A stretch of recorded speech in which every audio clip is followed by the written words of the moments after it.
pouvoir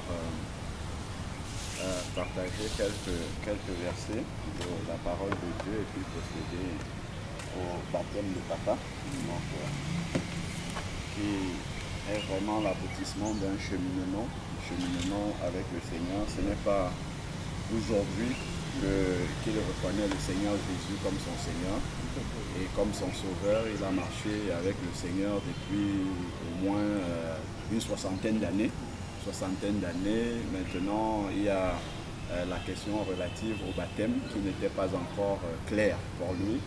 Et vraiment, le Seigneur a pu travailler et il s'est laissé travailler par le Seigneur pendant des années. Et vraiment, on ne peut que glorifier le nom du Seigneur et rendre grâce à Dieu pour la capacité qu'il a par le biais de son esprit à pouvoir convaincre les cœurs. Et vraiment, nous sommes encore reconnaissants au Seigneur parce que c'est vraiment lui qui fait toutes choses.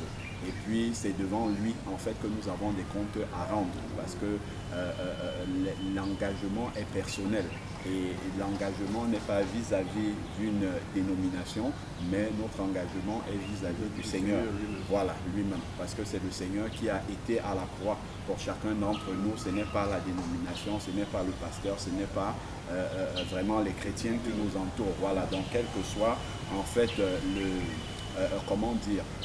la compréhension des choses, des personnes avec qui nous sommes, ce qui est important, c'est vraiment ce qui est contenu dans la parole de Dieu. Qu'est-ce qui est sorti de la bouche du Seigneur? Quel modèle nous suivons? C'est le Seigneur Jésus-Christ qui est notre modèle et nous devons passer exactement par le chemin au travers duquel le Seigneur Jésus est passé. Donc voilà pourquoi nous devons vraiment l'avoir pour seul modèle. Donc j'ai été vraiment agréablement, pas surpris, mais agréablement reconforté dans ma foi lorsque j'ai entendu papa dire « je suis un chrétien de vérité ». Donc comme la parole de Dieu nous dit, c'est de contrôler les Écritures là où nous sommes. Ce que nous voyons appliquer, il faut toujours contrôler dans la parole de Dieu. Est-ce que ce que nous faisons est conforme aux Écritures? Voilà, et c'est ça vraiment, c'est cette démarche-là qui amène papa aujourd'hui à vouloir obéir au Seigneur et non obéir à ce que la dénomination fait. Et moi, je bénis le nom du Seigneur parce qu'au travers de toi, ça peut être vraiment une grande porte que le Seigneur va ouvrir pour ceux avec qui tu persévères dans la foi, pour que eux aussi ils puissent comprendre. S'il y a une personne qui a obéi, cette personne-là peut devenir une sentinelle pour les autres, intercéder pour les autres. Parce que lorsque tu vas leur parler de ça, l'ayant expérimenté toi-même, ton témoignage aura une plus grande puissance, une plus grande autorité spirituelle lorsque tu vas leur parler. Il y aura vraiment la puissance du Saint-Esprit qui va accompagner ton témoignage auprès d'eux. Donc c'est pourquoi vraiment l'obéissance est la caractéristique principale du disciple. Donc être disciple du Seigneur Jésus-Christ, c'est vraiment être discipliné pour suivre le Maître. C'est ça, disciple, c'est discipliné pour suivre le Maître, pour marcher au travers vraiment du chemin par lequel le Maître également est passé. Donc nous allons bénir le nom du Seigneur librement. Seigneur Père, nous te rendons grâce encore et nous bénissons ton saint nom. Vraiment pour ce jour merveilleux que tu nous donnes, Seigneur Père éternel. Merci parce que tu as disposé le temps, Seigneur Père, d'être clément pour permettre que nous puissions procéder, Seigneur Dieu Tout-Puissant, à cette mise en ordre, à cet enterrement, Seigneur Père éternel, pour qu'il y ait une résurrection, Seigneur Dieu, une véritable résurrection vivante. Père, nous te bénissons encore pour ce lieu que tu as permis que nous puissions être au calme sans être dérangés, Seigneur Dieu Tout-Puissant, parce que nous savons que tu es présent au milieu de nous et que c'est toi qui conduis toutes choses, Seigneur Père. Nous remettons encore ces moments entre tes mains, que tu disposes toutes choses, Seigneur Père, que nous ne soyons perturbés par rien du tout et que nous puissions accomplir ta volonté, Seigneur Père éternel. Voici mon papa qui m'a donné naissance. Je ne suis pas son premier enfant, mais je suis jusqu'au 5e. Seigneur Père éternel, qui suis-je pour pouvoir, Seigneur Dieu, le conduire dans les eaux du baptême? Mais j'ai ce souvenir, lorsque Jésus est venu pour se faire baptiser, Jean-Baptiste a dit non, ce n'est pas moi qui dois te baptiser, mais c'est moi qui ai besoin d'être baptisé par toi. Et voilà la parole d'humilité du Seigneur Jésus qui a dit laisse accomplir, accomplissons les Écritures, laisse accomplir les Écritures. Donc aujourd'hui vraiment le Seigneur sait toute chose de permettre que ça soit moi qui ne suis que le 5e de ses enfants, de pouvoir le conduire dans les eaux du baptême. Ce n'est qu'un grand sujet d'action de grâce. Seigneur Père éternel, seul toi es capable de faire une telle chose. Et nous te bénissons parce que nous savons que cela est le début d'un grand projet, d'un grand bouleversement que tu veux apporter pour la seule gloire de ton royaume. Seigneur Père, prends le contrôle de toutes choses et que vraiment cela puisse apporter un renouveau complet dans la vie de papa, Seigneur Père, et qu'il puisse toujours demeurer fidèle à tes pieds, te servir jusqu'à ce que tu reprennes son souffle de vie ou jusqu'à ce que tu reviennes, Seigneur Père éternel, parce que nous avons aussi cette espérance vivante que tu reviennes bientôt. Père, bénis ces moments encore, contrôle toutes choses, Seigneur Père éternel, et que toute la gloire te revienne à toi tout seul. J'en profite également, Seigneur Dieu, pour te présenter les bien-aimés, Seigneur Dieu, avec qui papa persévère dans la foi, qui n'ont pas encore la même révélation que lui à propos du baptême. Seigneur Père, tu as dit, tu ne tiens pas compte des temps d'ignorance, mais tu appelles tous les hommes qui disaient à se repentir. Père, que là où ils sont, touche également leur cœur, Seigneur Père, afin que eux aussi puissent revenir dans l'humilité à pouvoir obéir à ta parole, Seigneur Dieu, comme tu le demandes. Seigneur, que toute la gloire te revienne à toi seul, Seigneur Père éternel. Nous faisons tout cela uniquement pour la gloire de ton nom, pour l'avancement de ton royaume, Seigneur Père éternel, et que toi seul reçoive, Seigneur Père, la louange pour ce que nous sommes en train de faire. Nous ne sommes que des serviteurs inutiles, Seigneur Père, mais c'est toi qui est le maître incontesté, incontestable, qui est assis sur le trône, Seigneur Père, que vraiment toute la gloire puisse te revenir au nom de Jésus-Christ. Amen.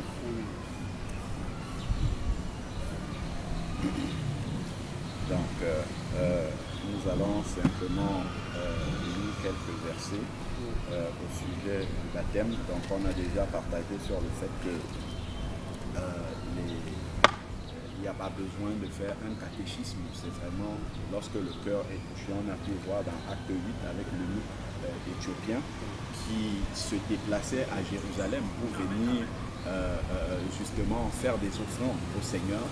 Mais le Seigneur a permis qu'il puisse rencontrer Philippe, a dépêché même Philippe pour que Philippe a lui parler plus précisément, lui expliquer les Écritures afin qu'il puisse être dans la volonté de Dieu. Et une fois qu'ils ont rencontré l'eau, comme on a cette possibilité-là aujourd'hui, il a posé la question à Philippe, voilà l'eau, qu'est-ce qui empêche que je sois baptisé?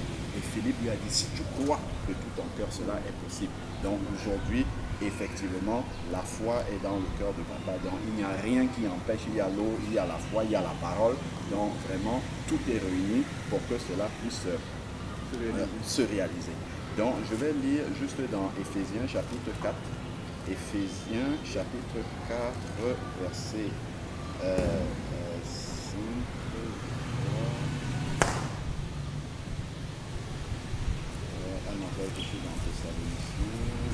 Éphésiens 4, voilà, verset 5, où il dit, il y a un seul corps, un seul esprit, comme aussi vous avez été appelés à une seule expérience, celle de votre vocation. Il y a un seul Seigneur, une seule foi et un seul baptême. Ça, c'est vraiment important de le comprendre, qu'il y a un seul baptême, parce qu'on peut en faire plusieurs, on peut faire par effusion, on peut faire par ascension, tout ça, mais au milieu de tout cela, il y a un seul que le Seigneur va reconnaître, c'est celui qui est conforme à sa parole. C'est pour ça qu'il dit qu'il y a un seul baptême. Dans la Bible, on ne parle jamais de rebaptême, on parle du baptême simplement, parce que de toutes les formes qu'on peut faire, il y a un seul qui va être validé par Dieu. Et c'est celui-là qu'on appelle le baptême tout simplement. Et au travers de Acte 19, comme on a pu le lire la dernière fois, et c'est vraiment ton cas, hein, dans Acte 19, c'est vraiment ton cas parce qu'il s'agit des disciples, des personnes qui sont déjà disciples, qui suivent déjà le Seigneur, qui sont déjà engagés dans la voie du Seigneur, c'est-à-dire comme Acte 2 au verset 42 le recommande. Ils se sont repentis de leurs péchés, ils ont accepté Jésus comme leur Seigneur et Sauveur, et maintenant il faut qu'ils passent par les eaux du baptême. Dans Acte 19 dit, et seulement eux aussi n'avaient pas été éclairés en ce qui concerne la question du baptême qui est conforme à la parole de Dieu, dans le seul baptême que Dieu valide, comme on a vu qu'il y a un seul baptême. Donc pendant que Apollos était à Corinthe, Paul, après avoir traversé les hauteurs du territoire, se rendit à Éphèse. Il rencontra quelques disciples. Donc, quand on parle de disciples, comme Jésus a dit dans Matthieu 28, allez faites de toutes les nations des disciples. Donc, des disciples sont des personnes qui ont accepté de renoncer à leur voie pour se tourner, se discipliner à suivre le Maître. C'est ça. Donc, ils ont déjà reçu la parole de Dieu. Ils ont déjà accepté de se détourner de leur ancienne vie pour suivre ce maître-là.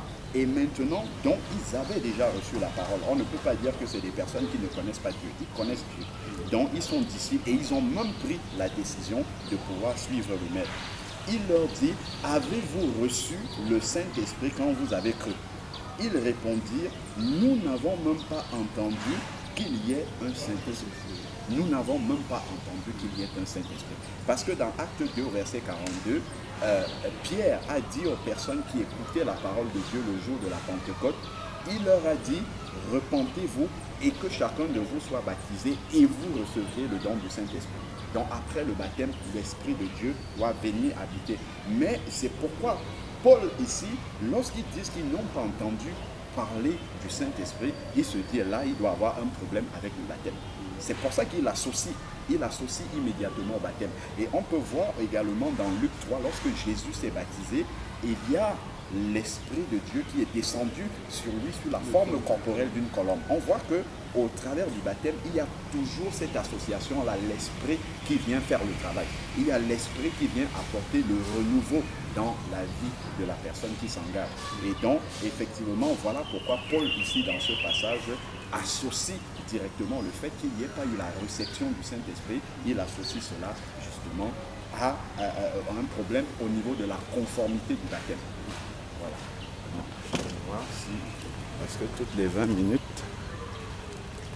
Voilà. Donc, effectivement, voilà pourquoi Paul, ici, là, directement, il pense qu'il pourrait avoir un problème avec le baptême. Donc, il va donc leur poser la question. Il dit, quel baptême avez-vous donc reçu? Quel baptême avez-vous donc reçu? Donc, si vous n'avez pas entendu parler du Saint-Esprit, probablement vous ne l'avez pas encore, mais c'est quelle forme de baptême alors? Parce que pour lui, immédiatement après le baptême, il doit avoir le Saint-Esprit qui arrive pour aider à marcher conformément à la parole de Dieu. Parce que quand la semence de Dieu, on l'avait lu dans 1 Jean 3, verset 9 au verset 10, celui qui est né de Dieu ne pratique pas le péché. Et c'est parce que l'Esprit de Dieu, comme dit Jean 16 au verset 8, a été donné pour convaincre de péché. Donc quand l'Esprit de Dieu est là, tout de suite quand on a péché, on a envie de se mettre devant le Seigneur pour dire pardon Seigneur. Et lorsqu'on est tombé par accident, tout de suite on demande pardon. Et l'Esprit de Dieu nous révèle même le danger du péché avant qu'on ne l'ait commis. Donc voilà pourquoi un enfant de Dieu doit nécessairement avoir l'Esprit de Dieu pour pouvoir avoir une vie chrétienne de résurrection, voilà, avoir une vie nouvelle, voilà, manifester la nouvelle créature. Il a besoin de l'Esprit de Dieu. Il a besoin d'être conduit par l'Esprit de Dieu. Comme le dit Romains 8 au verset 14, tous ceux qui sont conduits par l'Esprit de Dieu sont fils. C'est l'Esprit de Dieu qui atteste que nous sommes son enfant. Voilà, et c'est ça qui fait la différence entre quelqu'un qui ne connaît pas Dieu et celui qui connaît Dieu. C'est au travers de l'Esprit qui est en lui, cette petite voix qui est à l'intérieur, qui va le conduire précisément dans une situation ou dans une autre, de se dire, ah, ça, ce que je vais faire là, ce n'est pas de Dieu, et c'est telle autre chose, c'est de Dieu. Pourquoi? Parce que c'est l'Esprit de Dieu qui a inspiré la parole. Et donc, lorsqu'on se retrouve dans une situation particulière, c'est l'Esprit de Dieu qui va nous dire, attends, tiens, par rapport à la situation dans laquelle tu te trouves, voilà le passage qu'il faut que tu appliques. Voilà la partie de la parole de Dieu qui doit être mise en pratique pour que, justement, tu sois dans la volonté de Dieu. Ça, c'est l'Esprit de Dieu qui fait ça. Et comme l'Esprit de Dieu a inspiré toute cette parole, il sait à quel endroit il va aller piocher la bonne parole pour te dire là, dans ce cas de figure-ci, c'est ça que tu dois appliquer. Il a dit dans Jean 16, le Seigneur a dit dans Jean 16 que lorsque l'Esprit vous sera donné, il vous conduira dans toute la vérité, il vous rappellera mes paroles. Il vous rappellera mes paroles et vous annoncera les choses à venir. Donc, il rappelle les paroles du Seigneur afin que nous puissions les appliquer. Donc, il pose la question ici, quel baptême avez-vous donc reçu? Il dit, mais c'est le baptême de Jean. Ah, donc ils ont reçu un autre baptême qui n'est pas le baptême conforme à la parole de Dieu. Donc, si le baptême était à négliger, si le baptême n'était qu'un symbole, Paul les aurait laissés là. Il n'aurait rien fait là. Il leur aurait dit, bon d'accord, ok, vous êtes déjà des disciples et tout, je vais prier pour vous, que vous recevez le Saint-Esprit, ou je vais vous expliquer c'est quoi le Saint-Esprit. Mais on voit que Paul, il a vu qu'il y avait un problème au niveau de la forme du baptême, au niveau du type de baptême qu'ils avaient reçu.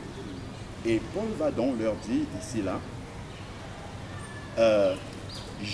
Paul leur dit, verset 4, acte 19, verset 4, Jean a baptisé du baptême de repentance.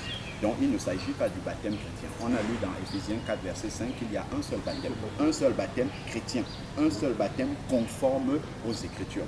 Donc il disait au peuple, c'est Jean-Baptiste qui disait au peuple de croire en celui qui venait après lui, c'est-à-dire à Jésus. Dans ce baptême-là, en réalité, aujourd'hui, on ne baptise plus de baptême de repentance, mais simplement, comme Jésus est déjà mort et ressuscité, avant, Jésus n'était pas encore mort et ressuscité. Parce que le baptême, c'est le symbole de la mort et de la résurrection.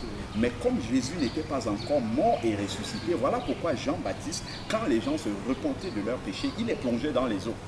Parce que Jésus n'était pas encore mort. C'est pour ça qu'il fallait que la repentance soit matérialisée dans le baptême. Mais comme Jésus n'était pas encore mort et ressuscité, il fallait qu'on plonge des gens dans les eaux du baptême et qu'ils sortent déjà pour la repentance. Mais une fois que Jésus est mort à la croix et ressuscité, maintenant les gens peuvent se repentir directement au Seigneur Jésus et passer par un seul baptême, qui est celui du symbole de la mort et de la résurrection du Seigneur Jésus. Donc c'est ça vraiment qu'il y a comme changement dans la démarche de ceux qui ont cru avant la mort et la résurrection de Jésus, pendant le ministère de Jean-Baptiste, et ceux qui ont cru après la mort et la résurrection de Jésus. Voilà pourquoi, après que Jean-Baptiste d'ailleurs ait été décapité par Hérode, on a arrêté en fait de baptiser du baptême de repentance. Maintenant, on fait un seul baptême, qui est le baptême chrétien. On plonge au nom de Jésus et puis l'Esprit de Dieu vient embraser la personne et transformer la personne et aider la personne à pouvoir marcher quotidiennement avec Dieu et être dans la volonté de Dieu. Donc voilà, Paul leur a expliqué le baptême qu'ils ont reçu. Et Jean demandait de se repentir. Il disait au peuple de croire en celui qui venait après lui. Donc sur ces paroles, donc après avoir constaté que le baptême qu'ils ont reçu n'est pas celui qui est recommandé ou conforme à la parole de Dieu, sur ces paroles, ils furent baptisés au nom de Jésus. On comprend donc que le fait d'être immergé au nom de Jésus, il y a vraiment une puissance spirituelle qui va s'accomplir à ce moment-là, parce que c'est conforme à la parole. Parce que nous savons que le Seigneur veille sur sa parole pour pouvoir l'accomplir. Donc si nous faisons ce qui est conforme à la parole de Dieu, le Seigneur va venir pour accomplir sa promesse là-dedans. Donc sur ces paroles, ils furent, on ne dit pas rebaptisés, on dit baptisés alors qu'ils avaient déjà reçu le baptême de Jean. Mais comme ce baptême-là n'était pas conforme à la parole de Dieu, on dit qu'ils ont été baptisés, tout simplement parce que c'est maintenant qu'ils sont baptisés du baptême chrétien. Parce qu'il y a un seul baptême. Et maintenant qu'on voit qu'ils ont été baptisés conformément à ce que le Seigneur Jésus recommande, Paul leur imposa les mains et le Saint-Esprit vint sur eux. Donc maintenant, il n'y a plus aucun blocage, il n'y a plus rien qui empêche que la volonté de Dieu soit manifestée pour eux. Parce que Pierre a dit dans Acte 2, 42, « Repentez-vous et que chacun de vous soit baptisé et vous recevrez le don du Saint-Esprit. En conséquence, vous recevrez le don du Saint-Esprit. Maintenant que là, ils ont mis leur baptême en règle par rapport, il n'y a plus aucun blocage par rapport à ce que, du fait que l'Esprit de Dieu puisse venir et donc transformer leur vie. Donc, ils se mit à en parler en des langues nouvelles.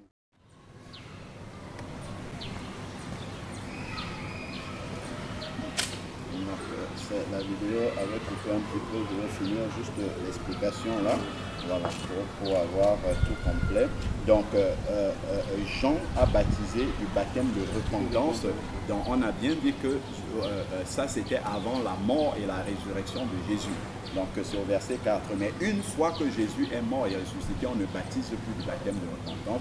Les gens peuvent simplement se mettre devant le Seigneur, se repentir tout simplement et venir passer dans les eaux du baptême qui est un ensevelissement de la vie ancienne et la résurrection à une vie nouvelle. Donc on ne baptise plus du baptême de repentance. Il disait au peuple de croire en celui qui venait après lui. Donc, croire en celui qui venait après lui, c'est-à-dire en Jésus. Donc, aujourd'hui, il y a un seul baptême, comme on a dit, qui est le baptême au nom du Seigneur Jésus. Donc, sur ces paroles, on a dit tout à l'heure que, effectivement, l'apôtre Paul aurait pu dire, bon, puisque vous êtes déjà disciple, vous êtes déjà discipliné à suivre le maître, bon, on va laisser les choses comme ça, il n'y a pas besoin d'aller plus loin, je peux prier pour vous et vous expliquer c'est quoi le Saint-Esprit, mais non. Il a commencé, sur ces paroles, il a commencé d'abord par mettre en conformité leur baptême, les baptiser au nom de Jésus, pour que justement il n'y ait aucun obstacle par rapport à la parole de Dieu, à ce que le Seigneur recommande, ce que le Seigneur Jésus recommande, à savoir plonger les gens dans l'eau au nom de Jésus. On voit justement qu'il y a vraiment une, comment dire, il y a vraiment une approbation spirituelle lorsque on respecte les Écritures telles que le Seigneur, lorsqu'on obéit, lorsqu'on on agit conformément aux Écritures. Et voilà ce que Paul va faire, il va les baptiser au nom de Jésus. Et on voit que juste après, maintenant qu'ils ont été baptisés au nom de Jésus, il n'y a plus aucun obstacle qu'ils reçoivent le Saint-Esprit. On a vu dans Acte 2 au verset 42 que Pierre, le jour de la Pentecôte, a dit aux personnes qui étaient là, repentez-vous et que chacun de vous soit baptisé au nom de Jésus. En conséquence, et vous recevrez le don du Saint-Esprit. Donc maintenant qu'ils sont baptisés là au nom de Jésus, il n'y a plus rien qui bloque le Saint-Esprit d'agir pleinement, de descendre d'abord sur eux et ensuite d'agir pleinement dans leur vie pour qu'ils puissent mener une véritable vie de résurrection et aussi que leur témoignage chrétien ait vraiment l'autorité du Seigneur, la puissance de Dieu, la puissance de conviction que vraiment lorsqu'ils vont parler de la part de Dieu, qu'on sente qu'il y a l'autorité du Seigneur. Parce qu'ils sont dans l'obéissance, parce qu'ils sont pleinement avec Dieu, parce qu'il n'y a rien dans leur marche qui empêche que vraiment qu'ils puissent être dans les voies de Dieu. Et Paul va leur imposer les mains et naturellement le Saint-Esprit va venir. Parce que Dieu veille sur sa parole pour l'accomplir. Il veille vraiment sur sa parole pour l'accomplir. Et on voit encore ici que véritablement le Seigneur est au contrôle de sa parole. Et ces personnes étaient au nombre de 12. Et comme je disais tout à l'heure, en fait cela nous rassure que les cas que nous pouvons vivre aujourd'hui sont les cas qu'on retrouve dans la Bible.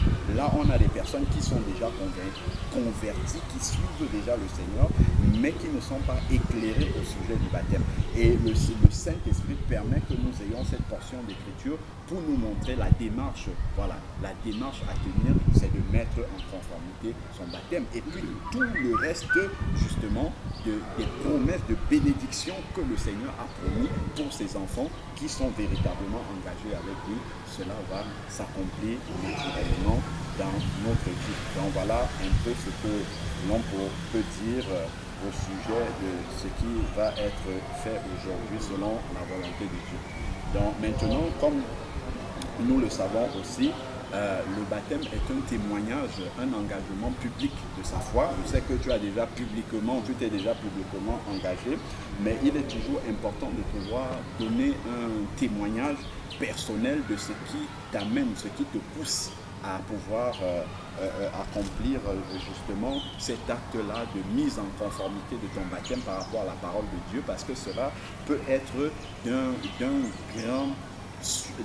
d'un grand apport en fait aux personnes qui vont écouter et éventuellement ce message-ci. Ça peut amener des personnes à être débloquées, parce que effectivement on sait que la Bible dit dans 2 Corinthiens 4 au verset 10 en descendant qu'il y a des forteresses, des hauteurs qui s'élèvent contre la connaissance de Christ, c'est-à-dire qu'il y a des choses qu'on peut avoir entendues dans lesquelles on a cheminé pendant longtemps qui peuvent être des blocages en fait. Et le fait de suivre un témoignage, moi par exemple, c'est le témoignage d'un chrétien qui est né catholique, qui enseignait même la parole de Dieu, qui est né à Lourdes, c'est le frère Henri Viomura. Quand j'ai entendu son témoignage, qui était prof de psychologie, qui avait fait un blocage sur le baptême, quand j'ai suivi son témoignage, je me suis dit, ah ben tiens, je ne suis pas seul à être bloqué sur ce point-là. Et il partageait publiquement comment est-ce que le Seigneur a touché son cœur pour qu'il comprenne que non, en fait là, son baptême qu'il avait reçu chez les catholiques n'était pas conforme. Et ça m'a vraiment touché, et ça m'a amené à vraiment aller prier le Seigneur pour demander, et même à l'appeler lui-même pour lui demander, mes frères, comment ça s'est passé. Et c'est au travers de son témoignage que moi j'ai été développé. Donc voilà pourquoi vraiment le fait de témoigner comme ça, de dire personnellement le cheminement par lequel tu es passé, là ça fait au moins 60 ans, oui, 60 ans par là, que tu as été aspergé d'eau, et voilà, le Seigneur a pris pratiquement 60 années de ta vie pour t'amener à comprendre cette portion d'écriture. Et ça nous montre vraiment la bonté de l'Éternel. Que l'Éternel, il ne regarde pas à la montre. Tant qu'on a le souffle de vie, il peut nous amener effectivement à pouvoir être en ordre avec lui. Donc si tu as quelques mots à dire par rapport à ton parcours avec le Seigneur et vraiment ce qui te débloque aujourd'hui, je pense que ça pourrait être d'une grande utilité pour les personnes qui vont écouter ce témoignage. Effectivement, merci beaucoup. Je vais devoir continuer pour cette occasion. Amen. Je ne te prends pas, ou je ne te prends plus, c'est pour la circonstance, comme mon fils. Je te prends comme un serviteur de Dieu. Amen. Je te prends comme un serviteur de Dieu. Je suis baptisé par aspersion en 1964. Après 3 années de catéchisme. J'ai eu la chance de fréquenter des établissements confessionnels protestants. École primaire, à l'école primaire protestante de Foubac, appartenant à l'église évangélique. Et d'enseignement secondaire au collège évangélique de Liban. Dans tout mon parcours, en tant qu'enfant, c'était dans des institutions protestantes, religieuses. Et au collège évangélique de Liban, notamment, la Bible, c'était la matière principale. C'est-à-dire que tu pouvais échouer l'entrée en classe supérieure parce que tu as une sommeil en Bible. C'était comme ça. C'est ainsi donc c'est pour ça que nous avons été baptisés donc par aspersion, comme nous disions et je me comportais aussi. Je pensais que j'ai ici particulièrement. Jusqu'au moment où j'arrive en France, il est arrivé un samedi, le lendemain dimanche, on va dans une église, et cette église, au moment de la Saint-Saint, célébration de la Saint-Saint, dit que tous ceux qui ne sont pas baptisés par immersion, qui n'approchent pas la table du Seigneur. J'ai eu envie de sortir et m'en aller ailleurs. Mais je me suis retenu par respect pour le Seigneur, je suis devant Dieu, je ne suis pas devant le temps. Amen. Ouais. Et je suis resté à ma place. Après la cinquième, ils sont sortis. Et je ne comprenais pas que des frères. Parce que pour moi, jusqu'à ce moment, le baptême c'était un symbole. Je me disais que ce soit par inscription, par immersion, j'ai dit même quelque part que même avec la salive, on se baptisait. Parce que je me disais, nous avons lu la première étude de Pierre, au chapitre 3, verset 21, où il dit que le baptême est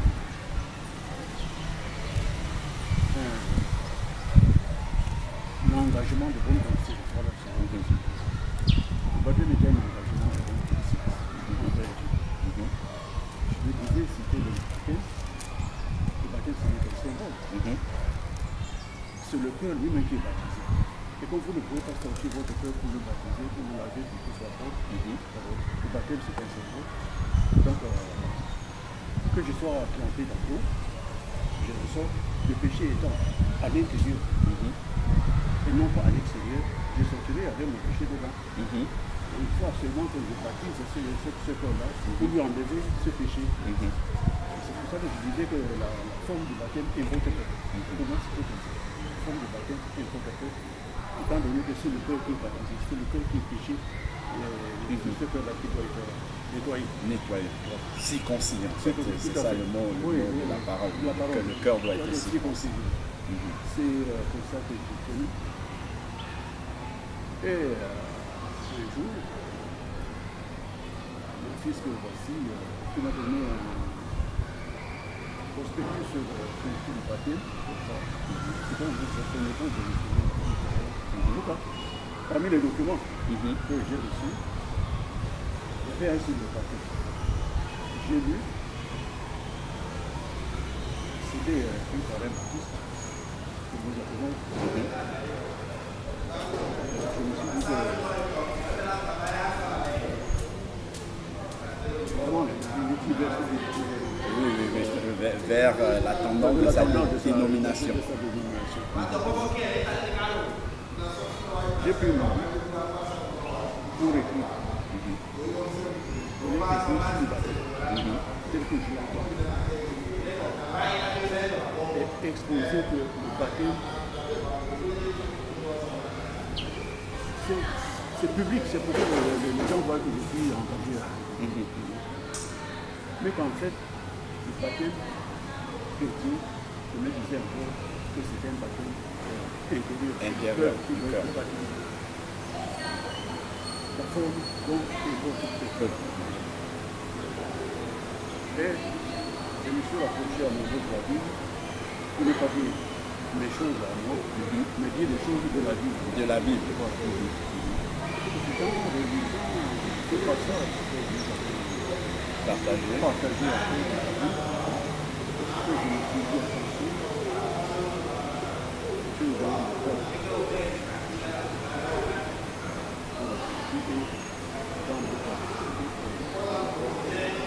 Le baptême, étant donné que le Seigneur Jésus-Christ est le modèle suprême. Amen. On doit être baptisé de la manière dont lui a été baptisé.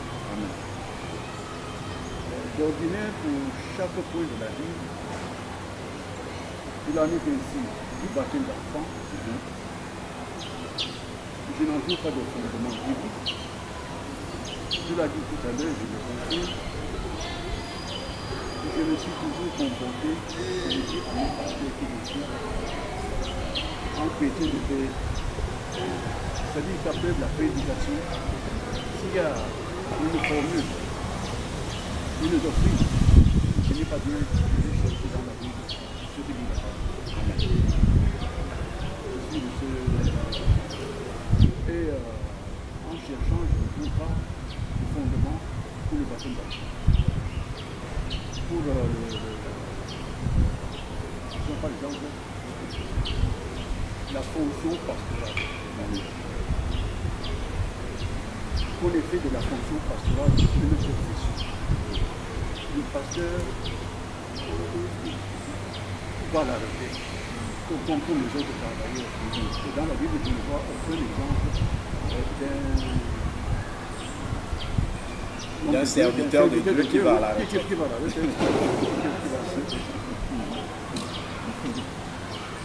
Alors, aujourd'hui, ça, je ne vois donc pas de fondement que le pasteur soit... Aille à la retraite. Oui, qu'il soit géré comme n'importe quel travailleur. Il y a eu donc ça. Puis, d'autres faits, s'agissant de femmes, par exemple, qui sont des pasteurs, il y a des femmes pasteurs chez nous dans l'église évangélique. Et quand je dis dans la Bible, plusieurs passages, femmes ne devraient pas parler devant les hommes. Pour former la femme, le Seigneur Dieu a bien voulu donner Adam. C'est quand Adam dormait qu'il a pris sa peau pour lui faire une femme. Et c'est Adam qui a donné le nom à Ève. C'est l'homme qui est le chef. J'ai vu, il y a d'autres passages.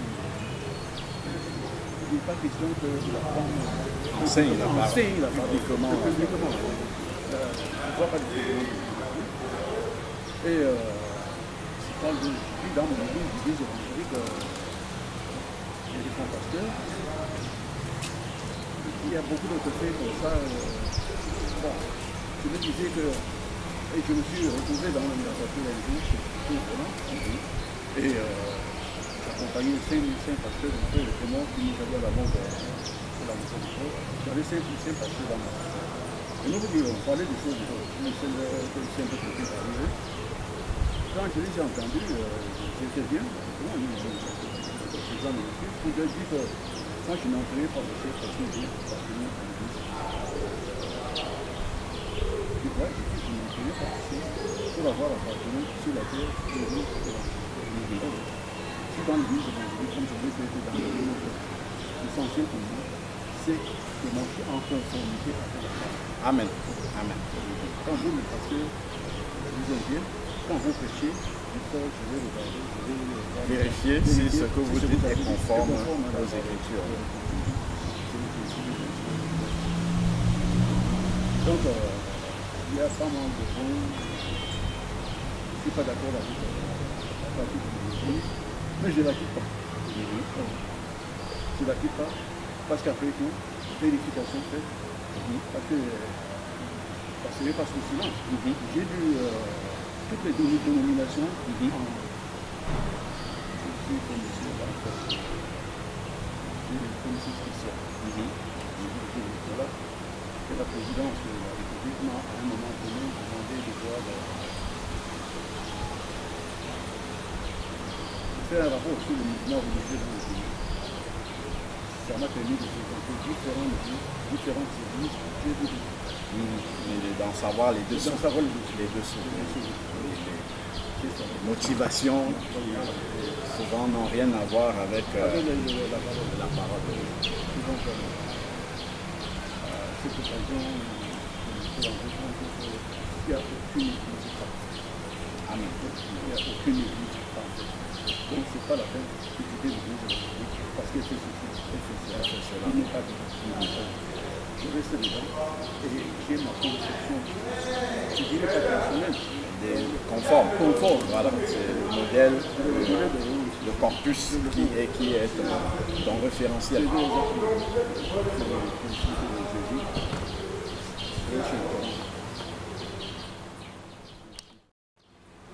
C'est bon, c'est reparti. C'est donc comme ça que je suis. La foi. Sachant que je ne voulais pas de Jésus-Christ, je ne voulais pas d'autres pays que Dieu, pas de pasteur. Amen. À moi qu'on posera la question. Le moment venu, qu'est-ce que tu as fait de Jésus? Tout à fait, exactement. Voilà donc, et vraiment, c'est que... Amen. Qui m'amène aujourd'hui recevoir à tout demander Le même pas. Il pas de me rebaptiser. Amen. Amen. Rebaptiser. Amen. Rebaptiser, c'est le jour. Amen. Amen. Je considère que c'était difficile. Mais c'est pas baptisé. Parce que baptême dessus n'est pas conforme Aux Écritures. Amen. Je voudrais cette conformité. Amen. C'est pour ça, dans peu de jours, je disais que tu me baptises plus d'un de mes enfants. Je ne te prends pas pour mon fils aujourd'hui, je pas pour la circonstance, tu es serviteur de Dieu et je te respecte en ce moment.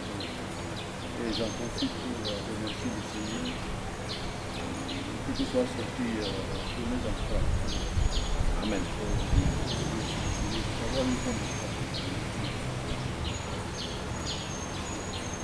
Gloire à Dieu.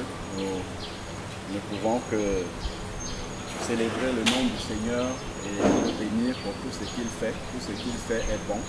Donc on va procéder à l'enterrement. On sait que le baptême qui est le symbole, comme nous dit Romains 6, de la mort à l'ancienne vie et la résurrection à une vie nouvelle. On va procéder au baptême. Je vais te laisser peut-être aller dans les vestiaires à côté pour pouvoir te chanter. Et après, moi je vais entrer comme ça, j'ai une tenue de réponse et puis on va pouvoir obéir au Seigneur.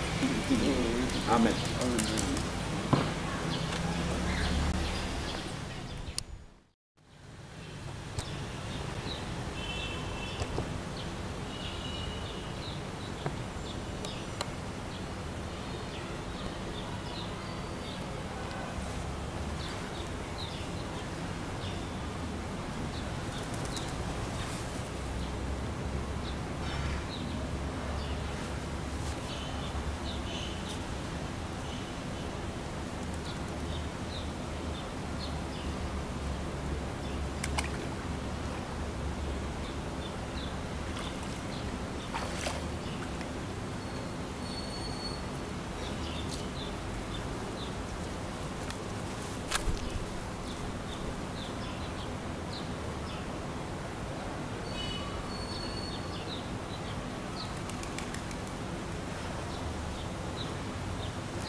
Première fois que je vais baptiser, je n'ai aussi profondément.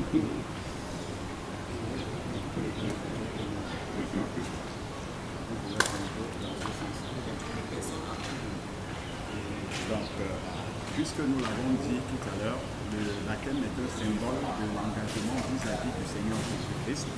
Donc, il faut toujours prendre la peine, même si tu l'as déjà reçu dans ta vie, de redemander si cet engagement-là est toujours celui que tu veux prendre aujourd'hui.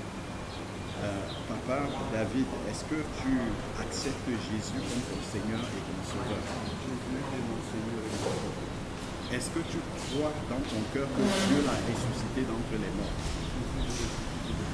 Amen. Est-ce que tu prends l'engagement de marcher avec lui tous les jours de ta vie jusqu'à ce qu'il te reprenne ou jusqu'à ce qu'il revienne? Cet engagement, je l'ai pris.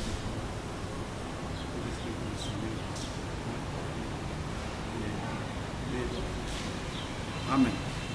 Donc, c'est en cette qualité-là, sur cette déclaration, que je te baptise au nom de Jésus-Christ. Amen. Amen. Alléluia.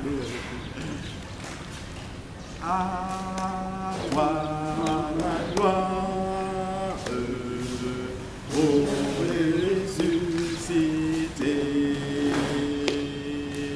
À toi la victoire pour l'éternité.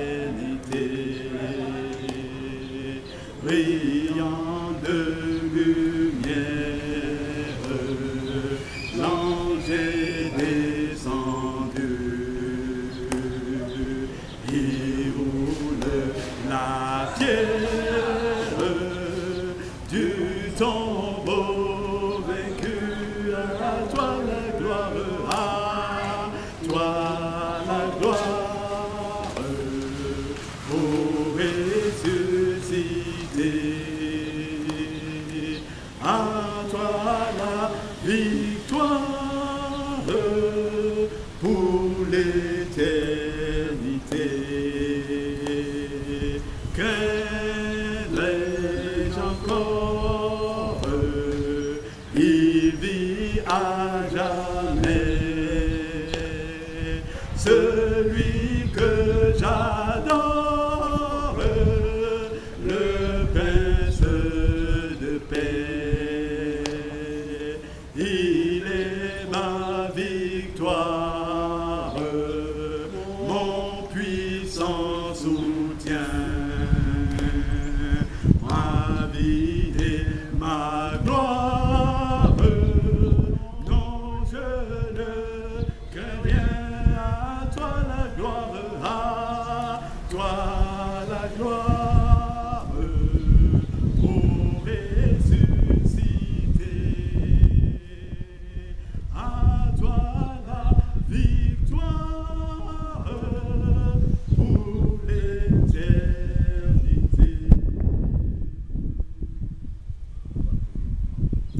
Seigneur Dieu Tout-Puissant, Emmanuel, Dieu des armées, toi qui prononces une parole et qui dis qu'un seul iota ne passera pas, qu'il est plus difficile au ciel et la terre de passer que ta parole de passer. Seigneur Dieu Tout-Puissant, ce que tu as promis dans ta parole, ô Père, daigne maintenant l'accomplir pour la seule gloire de ton nom.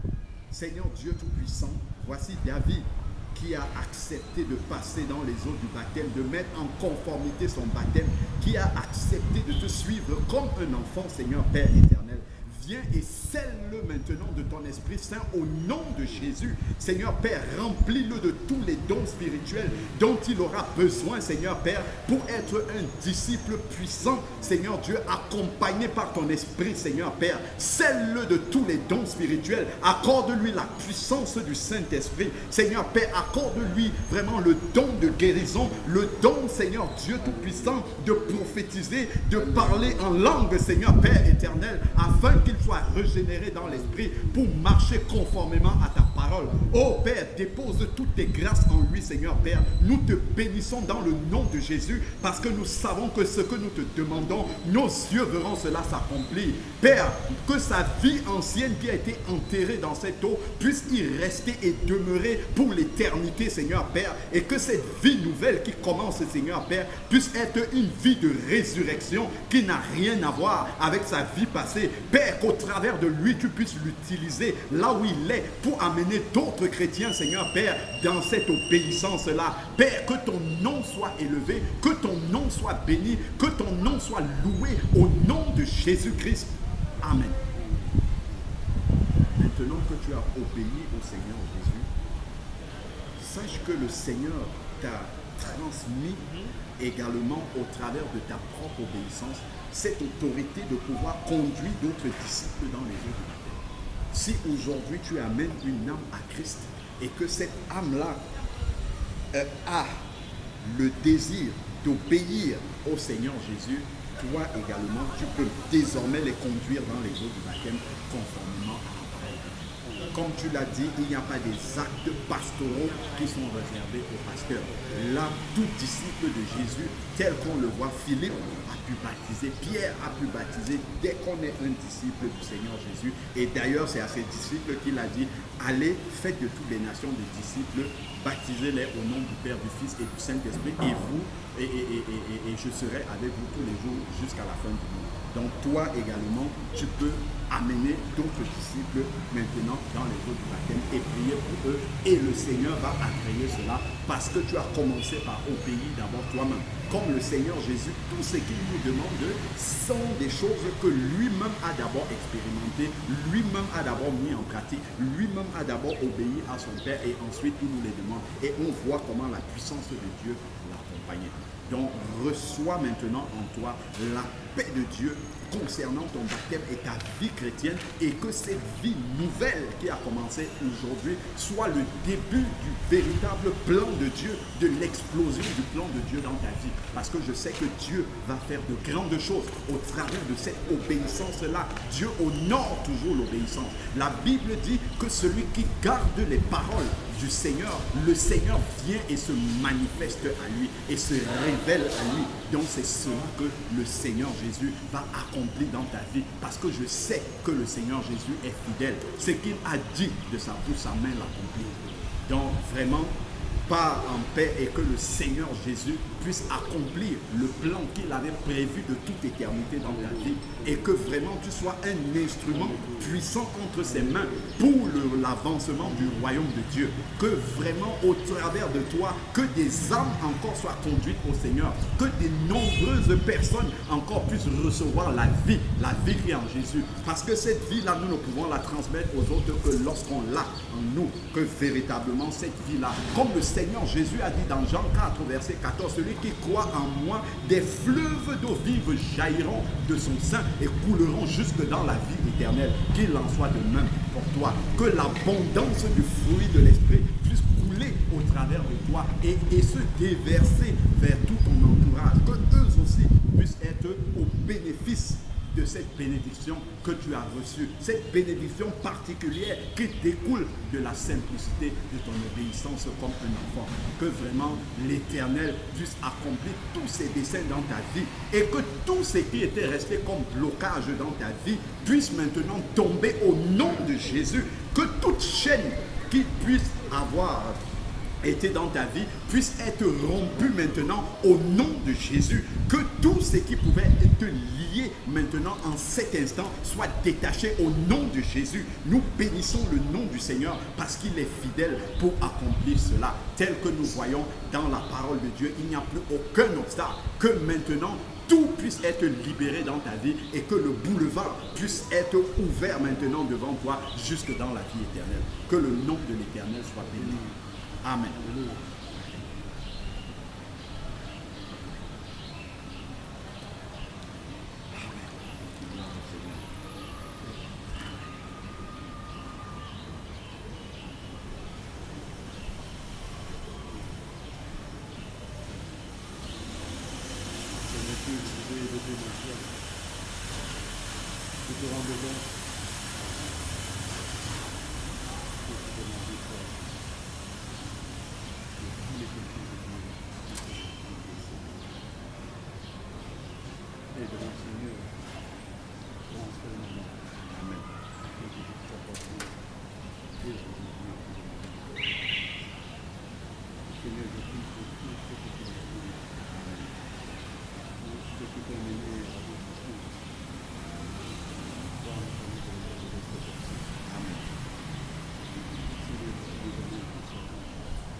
Amen.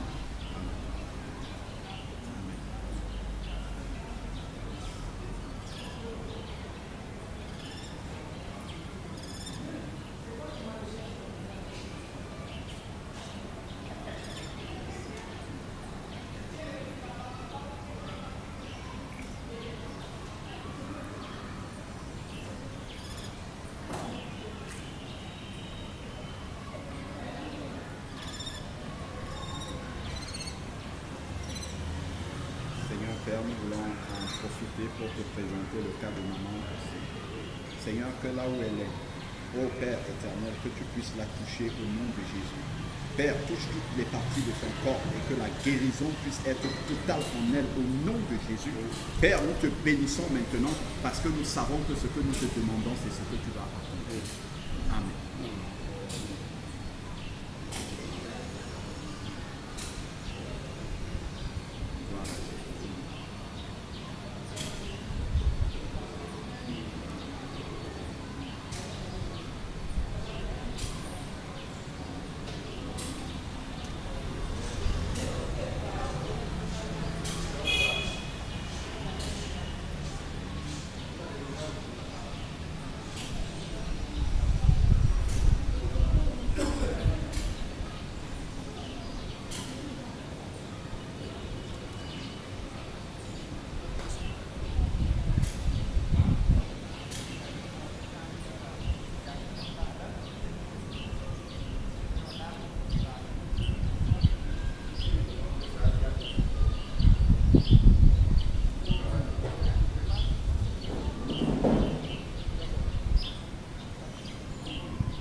C'est